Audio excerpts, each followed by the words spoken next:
I started forgetting things, small things at first. I'd lose my train of thought mid-sentence, walk into a room and forget why I was there, miss appointments I swore I'd written down. I chalked it up to stress, maybe I was pushing myself too hard.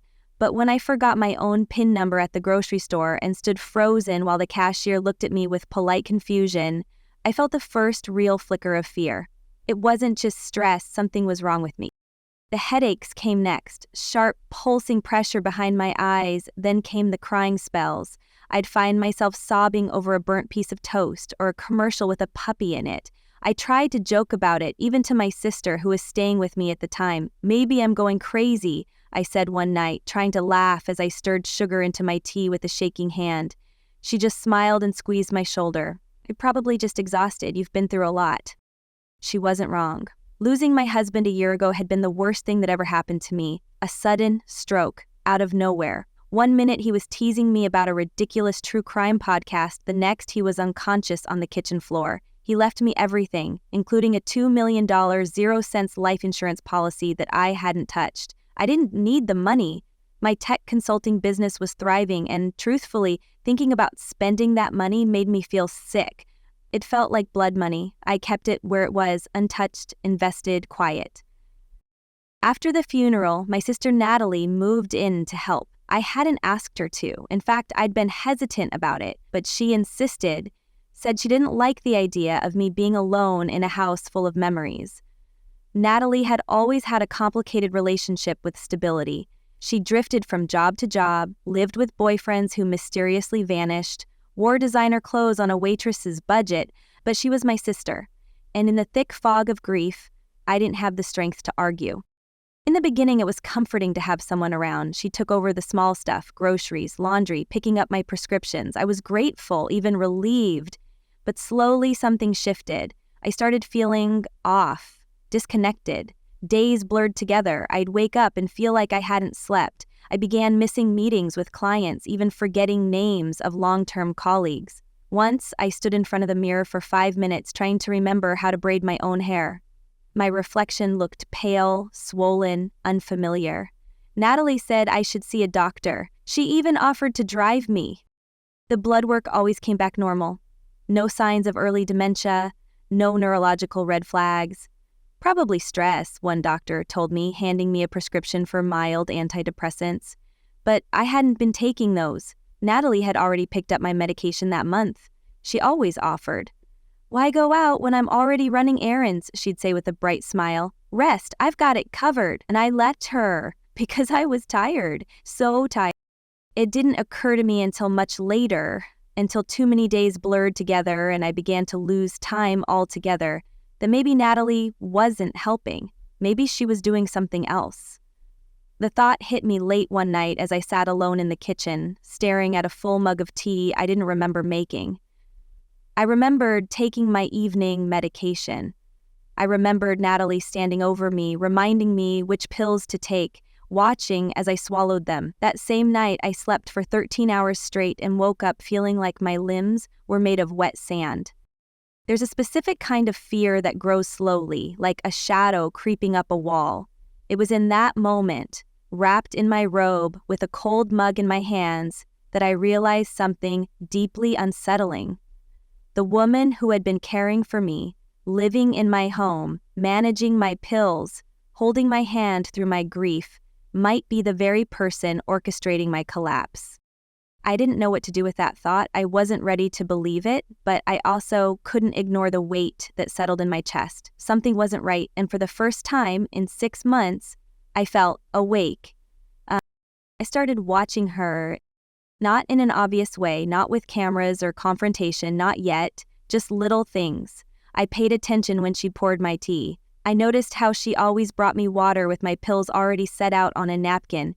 She'd hover just enough to make sure I took them, but never lingered too long. "Just checking," she'd say, brushing it off like a joke.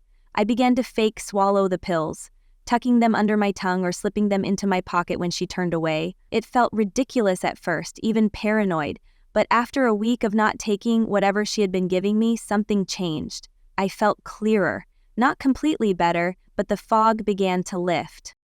The tremors in my hands subsided. My sleep became restful instead of oppressive. I could hold a conversation without losing my place. It was subtle, but unmistakable. Whatever she'd been giving me, whatever I'd unknowingly been consuming, it wasn't what the label said. I knew my medication's appearance, shape, imprint, even the slight chalky taste on my tongue. The ones she gave me were different. At first, I thought maybe they'd just changed manufacturers, but the moment I picked up a refill myself, pretending Natalie had forgotten, the pharmacist raised a brow. "This refill was already picked up last week," she told me. "Signed for under your name." I smiled tightly and thanked her, but my heart dropped into my stomach. That night, I confronted Natalie lightly just to test the waters. "Hey, did you pick up my prescription early last week?" I asked while she was chopping onions for dinner. She didn't look up. "Yeah, it was easier with my schedule. Why?" "I just didn't realize it had already been done," she shrugged. "You've been kind of forgetful lately." The way she said it, so smooth, so casual, felt like a knife twisting in my gut. Maybe she truly believed I was unraveling, or maybe she wanted me to believe it. Either way, I needed proof, and not just for myself. For the first time, I considered that if something happened to me, something reversible, no one would know, no one would suspect. There'd be no investigation, no questions. It would just be the grieving widow who never fully recovered.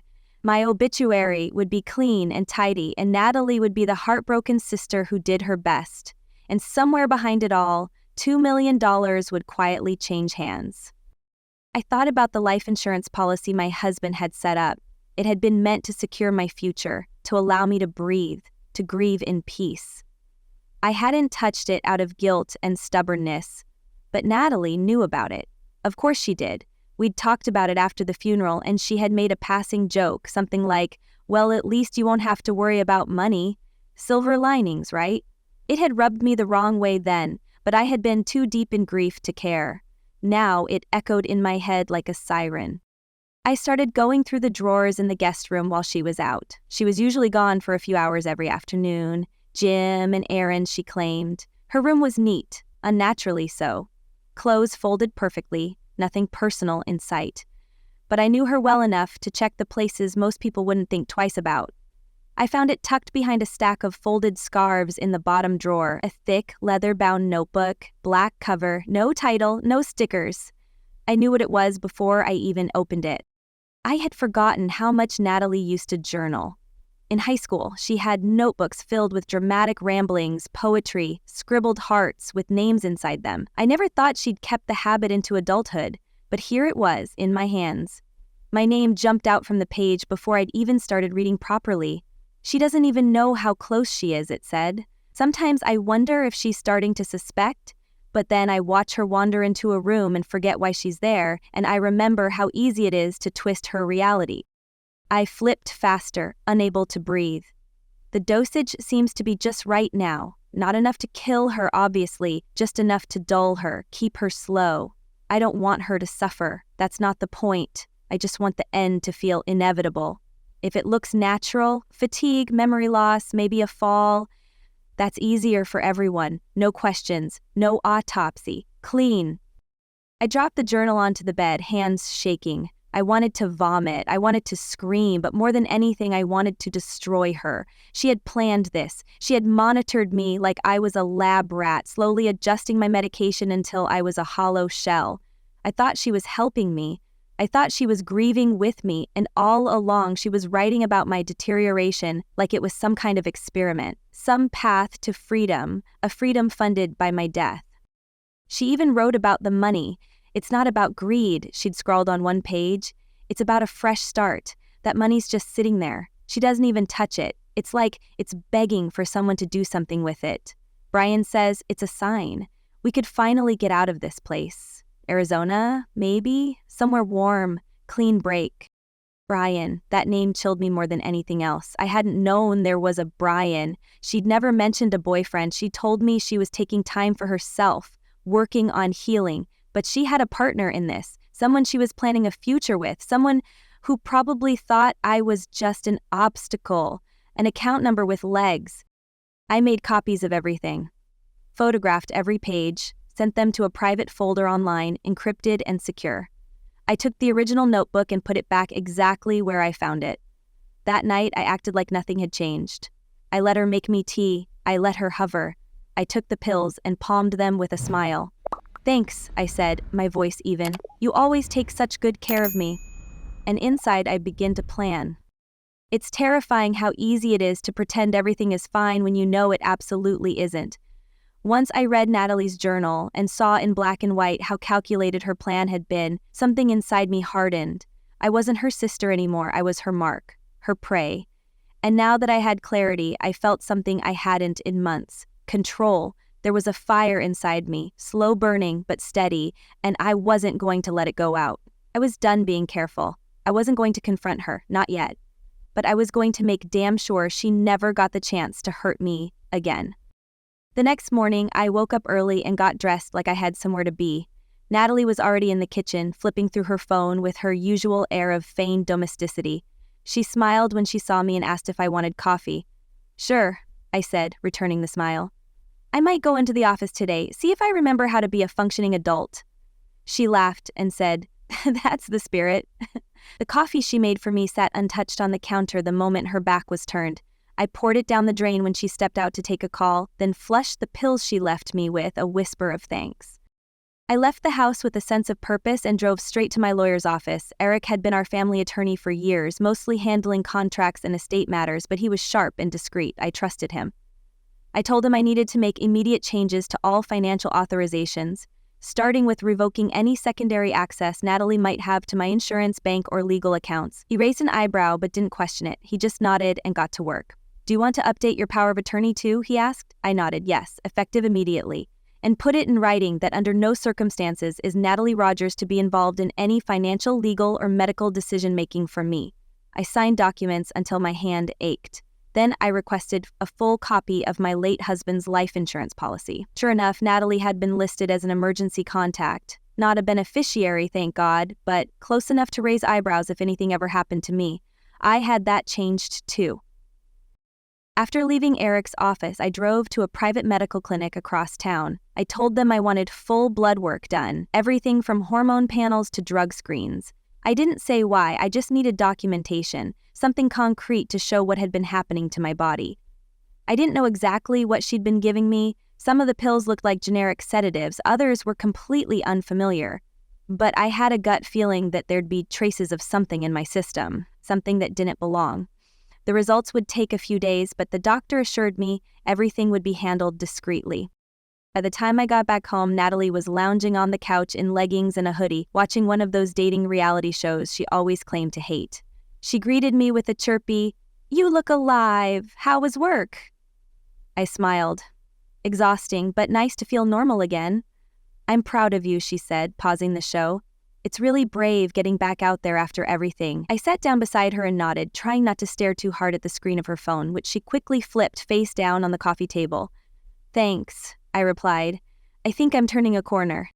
Over the next several days, I played the part perfectly. I let her see just enough of the old fragile me to keep her comfortable. I pretended to nap when she left the house, only to use that time installing 2 hidden cameras, one in the kitchen, one in the hallway near the bathroom where she stored her vitamin organizer. I also placed a baby monitor under the couch, linked to an old phone I kept in my bedroom closet. I didn't trust cloud storage or apps. I wanted a hard copy, something no one could erase or intercept. While she was gone, I went back to her room. This time I wasn't just looking for her diary. I wanted anything that might implicate her further. In a zippered pocket of her overnight bag, I found 3 pill bottles, all labeled under fake names. One was a heavy-duty sleep aid. Another was an anti-anxiety medication known for its sedative side effects. The third was a cocktail I didn't recognize. I photographed them, noted the pharmacy addresses, and slid them back exactly how I found them. She wasn't just playing pharmacist. She was stockpiling chemical weapons against me. 2 days later, the blood work results came back. The doctor called personally. "Ms. Ellis," she said gently, "your test shows consistent traces of benzodiazepines, specifically diazepam and temazepam. These aren't typically prescribed together, and you don't have a prescription for either in your chart. Are you currently taking anything that might explain this?" My throat went dry. "No, I'm not. I haven't taken anything except vitamins for weeks." She paused. "Then I would recommend involving law enforcement. These levels are high enough to impact memory and cognitive function." They could be dangerous if combined or sustained long term. I thanked her, heart pounding. I printed the results. I added them to the growing file I kept hidden in my closet next to the backup USB with surveillance footage.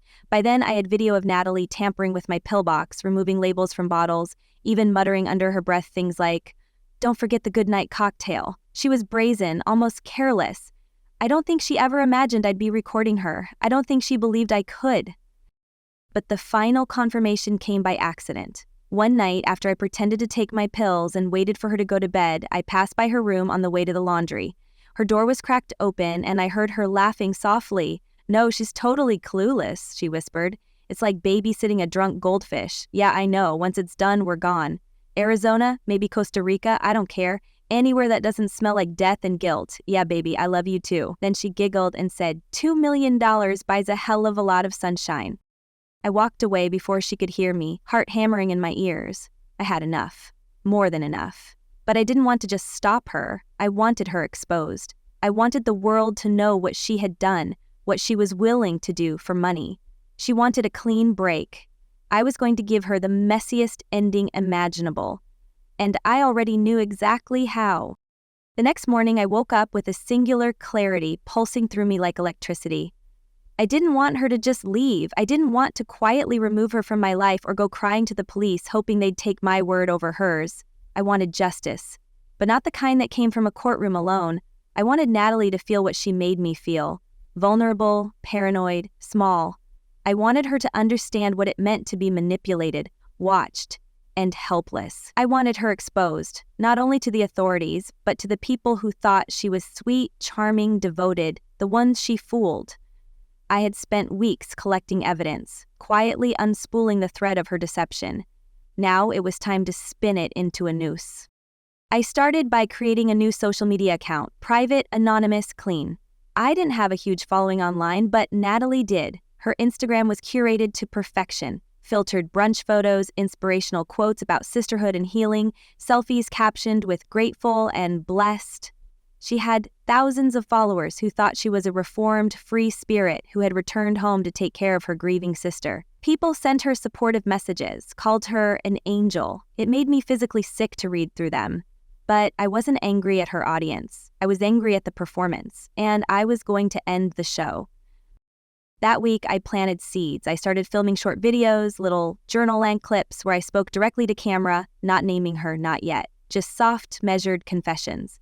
I started forgetting things I said in one, not little things, big ones, appointments, deadlines, conversations. I thought I was losing my mind. In another, I spoke about grief. After my husband died, I trusted the wrong person to help me heal, and she almost cost me everything. I layered them with voice recordings. Natalie whispering about pills, about money. I blurred the images but made the audio unmistakable. I captioned them with lines like, "This isn't a story about grief. It's a story about betrayal." The account gained traction fast. There was something about the calmness of my voice, the slowness of the reveal that drew people in. They wanted to know more. But I wasn't ready to go fully public, not until the last piece was in place. That piece came the following weekend. Natalie told me she was going to clear her head with a spa day in the city. "You should come," she chirped. "Get a massage, maybe finally relax." I smiled and told her I'd think about it. The moment she left, I got to work. I set up hidden microphones in the kitchen and living room. I tested the live stream connection through a burner phone. I laid out the diary, the pill bottles, the blood test results, the surveillance screenshots. Everything. I staged it like a true crime documentary set. Then I took one last step. I pulled out the framed photo of my late husband from the hallway and set it on the table beside the evidence. It wasn't just symbolic. It was personal. He'd been the one person who always saw through Natalie's charm. I remember him once saying, "She's got a beautiful smile and the soul of a con artist." I'd laughed at the time. Nothing laughing now. Natalie came home around 5, reeking of lavender oil and expensive lies. She was glowing, hair damp, face flushed. "You should have come," she said, tossing her purse on the chair. "They had cucumber water and everything." I was sitting at the kitchen island sipping tea.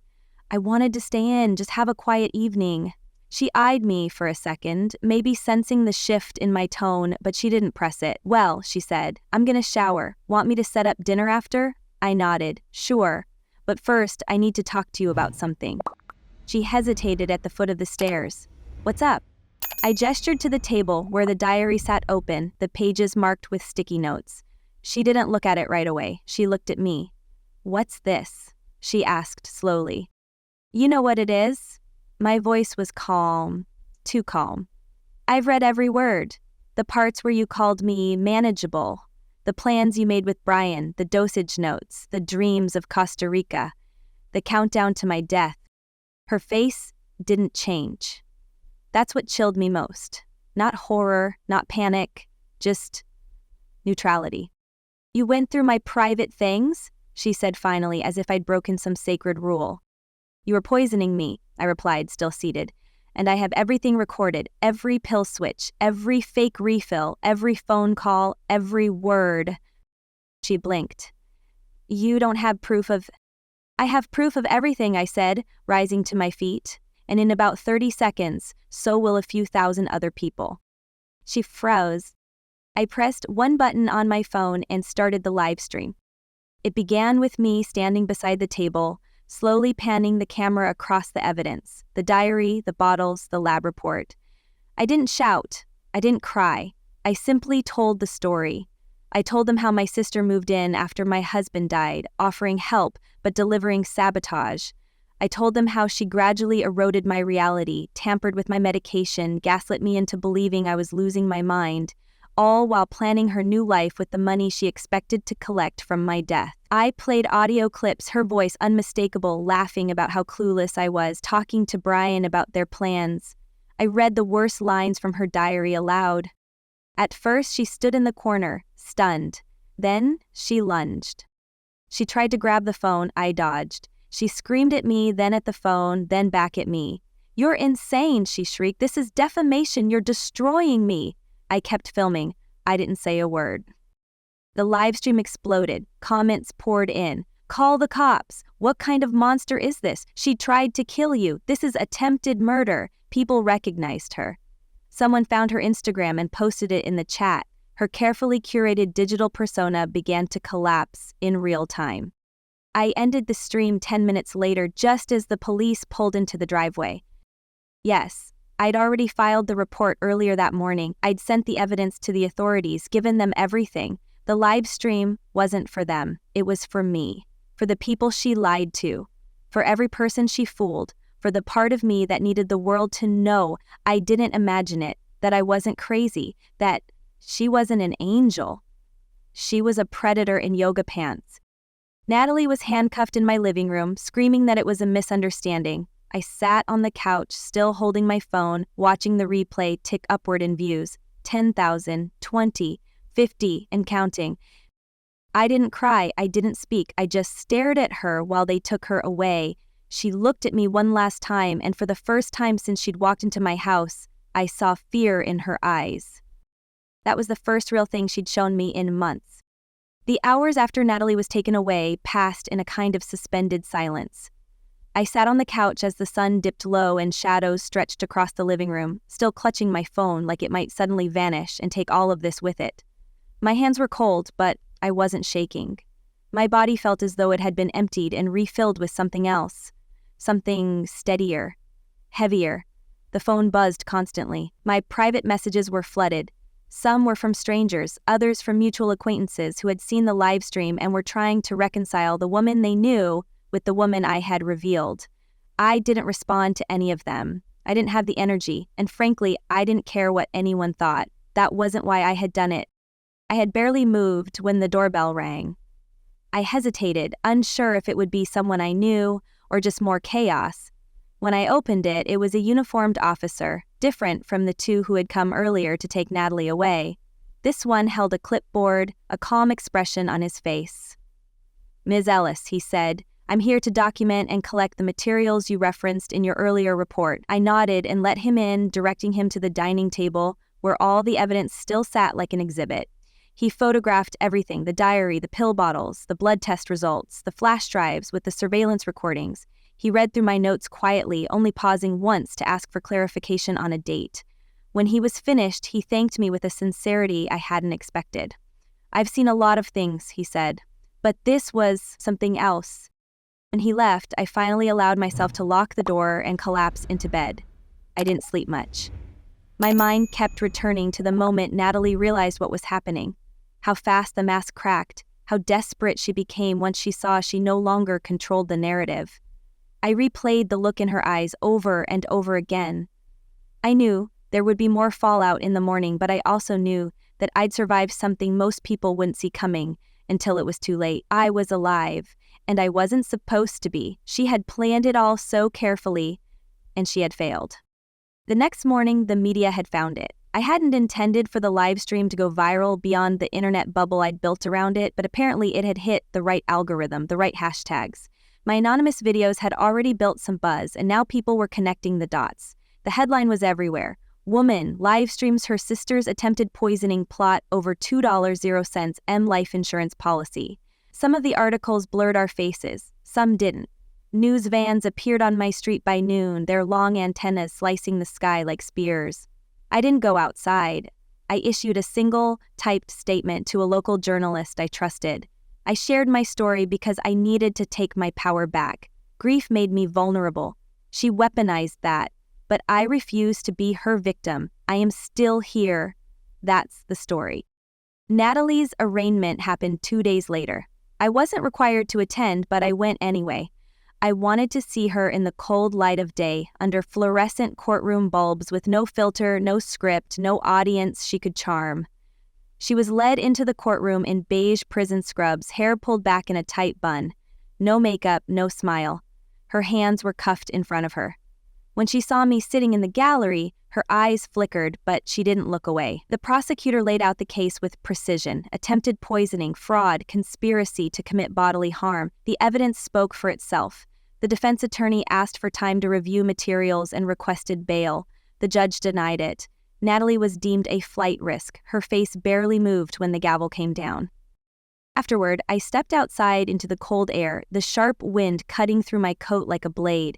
I expected to feel something: triumph, satisfaction, maybe even regret, but all I felt was empty space. Not a void, but a clearing. Like a field after a fire. Nothing was growing yet, but at least the rot had been burned away. In the weeks that followed, the story continued to circulate. True crime podcasts dissected it. YouTubers made dramatic reenactments, and Natalie became a dark meme, the sister with a syringe, one post called her. It was strange watching it happen, surreal to see people I didn't know react to the darkest, most personal chapter of my life like it was entertainment. But I also saw women messaging me privately to say they'd gone through something similar. Quiet manipulations, gaslighting by someone they loved, sisters, cousins, mothers. Some of them had escaped, some hadn't. They thanked me for speaking out. That meant more than I expected. Meanwhile, my lawyer filed civil charges. I didn't need money. God knows I had more than enough, untouched. But I needed formal restitution. I wanted a record that Natalie's actions had consequences beyond handcuffs and headlines. Her assets were frozen, her account subpoenaed. I discovered she'd already wired money to a Brian M. in Arizona, though not as much as I'd feared. The account was frozen, the funds seized. Brian himself vanished from social media the same week. I assumed he ran. Cowards always do. One night, about a month after the live stream, I got a letter, handwritten. No return address, but I knew the handwriting. It was Natalie's. The jail had processed it through their correspondence system. I stared at it for a long time before I opened it. The first line read, "You don't understand what it's like to be invisible." I didn't read the rest. I burned it in the sink and ran the water until the ashes disappeared. She wanted me to engage, to see her as the victim in her own delusion. I wouldn't give her that. I was done giving her anything. What surprised me most was how quiet the house became. Not physically, there were still creaks in the walls, the low hum of the refrigerator, but emotionally. There was a stillness that hadn't existed before, the kind that only arrives when the storm passes and all the false comforts are gone. I reclaimed my routines. I started going back to my actual office, reconnecting with colleagues I'd pushed away in my fog of confusion. I redecorated the guest room, repainted it, changed the locks on every door. I donated Natalie's clothes to a shelter and threw away every trace of her that smelled like lavender or lies. I also finally touched the money. Not all of it, but some. I hired a therapist, I booked a solo trip to the coast, I started building something that had nothing to do with grief or revenge. Something that was mine. But I kept the recordings, the diary, the transcripts. I backed them up, stored them in a safe, not because I feared she'd come back, she wouldn't dare, but because part of healing, I realized, is knowing exactly how close you came to the edge, and never letting anyone walk you there again. I didn't go to the trial expecting to find closure. I went because I needed to see it through. After months of knowing, hiding, planning, exposing, surviving, I needed to watch the consequences unfold in a room where truth was not just spoken, but recorded, judged, and legally recognized. I needed it to be official, irreversible, real. The trial lasted 5 days. The prosecution was meticulous, almost clinical in its presentation. They laid out the story in a sequence that was chilling in its simplicity. A grieving widow, an opportunistic sister, a $2 million 0-cent insurance policy, and a calculated plan that relied on isolation, deception, and pharmaceutical sabotage. My footage was played in court. The jury watched Natalie slip pills into my tea, heard her whisper about keeping me manageable, read excerpts from her diary that documented the progressive erosion of my memory and autonomy. I sat still as they played the live stream clip, my own voice recounting the events in a cold, even tone. Natalie didn't look at me, not once. She kept her gaze fixed on the table in front of her, as if the wood grain offered her more comfort than the truth she had to hear again and again. Her defense was pathetic. Her lawyer painted her as a misguided woman, overwhelmed by grief, mentally unstable, but not malicious. They said she didn't understand the impact of what she was doing, that it was a cry for help, not a murder attempt. But the evidence buried that narrative before it could even take root. No one makes dosage spreadsheets for a cry for help. No one researches drug interactions between sedatives and antidepressants, then tests combinations on their sister without a very specific outcome in mind. It wasn't just an attempt to hurt me. It was an attempt to erase me entirely and rewrite her own life using my death as a down payment. The final day of the trial was surreal. The prosecutor delivered a closing statement that was devastating in its precision. This wasn't just a betrayal, she said. It was a methodical, slow-burning attempt at homicide, dressed up as caretaking. Ms. Ellis trusted her sister, and Ms. Rogers weaponized that trust. She didn't need a gun. She didn't need poison in the traditional sense. She used access, she used presence, she used love. I didn't realize I was crying until I tasted salt, not sobbing, just tears tracking down my face in silence.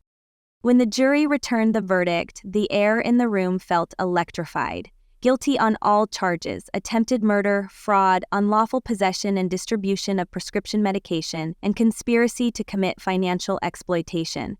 As the clerk read the decision, Natalie didn't flinch. She didn't cry. She just stared straight ahead like she had expected this all along, like she had already disappeared somewhere inside herself and left the rest of us behind.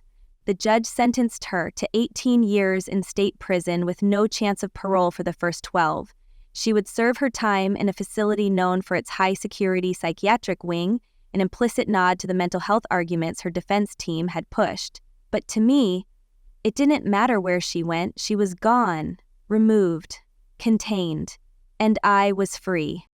After the sentencing, I stepped outside the courthouse into cold spring sunlight. Reporters stood across the street, some holding up microphones, others watching from behind lenses. I didn't stop. I didn't speak. I walked to my car and drove away with the windows down and the radio off. It wasn't joy that filled me, it was relief. Like I'd been holding my breath since the day she moved in, and only now was I allowed to exhale. Back at home, the silence of the house no longer felt ominous, it felt earned. In the days that followed, my phone buzzed less and less. The media storm faded, and so did the flood of well-meaning messages. My neighbors stopped avoiding eye contact and started waving again. People began to move on with their lives, which suited me just fine. I didn't want to live in the shadow of what happened. I wanted to live beyond it. I went back to work full time. The first few weeks were exhausting, rebuilding my focus, trusting my instincts again, relearning how to live without the constant vigilance that had become second nature. But slowly things returned. My appetite, my memory, my sense of humor.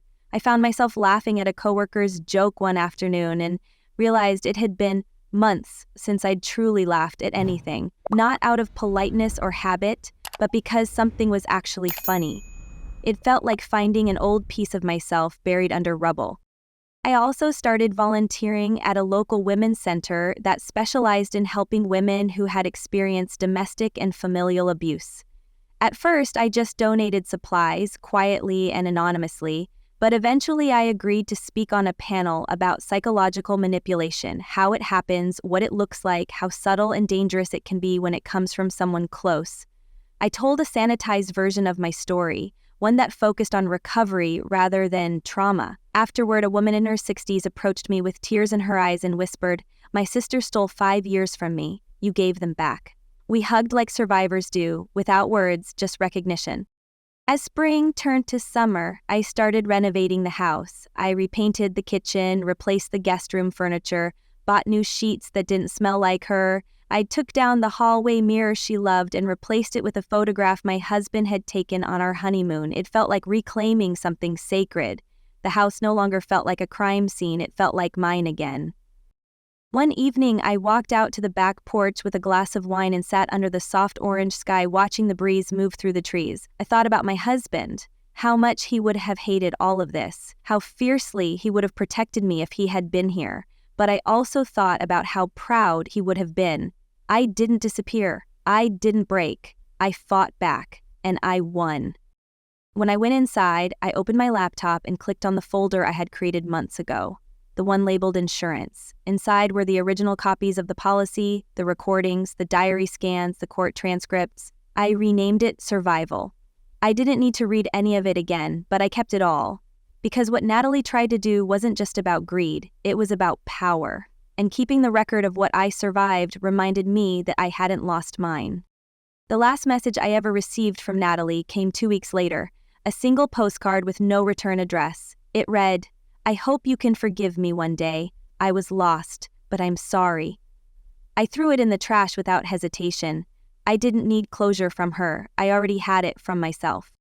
Some people believe that revenge is about rage, about getting even. But real revenge, the kind that actually heals, is living well despite them, thriving in the face of their failure, refusing to carry their poison, and standing in the ruins they left you with unbroken. 6 months after the sentencing, I stood in front of a room full of strangers and told them who I was. The community center was quiet, the air heavy with attention. These were women, some older, some younger, who had come to listen not because they wanted entertainment, but because they were searching for something that had once been stolen from them.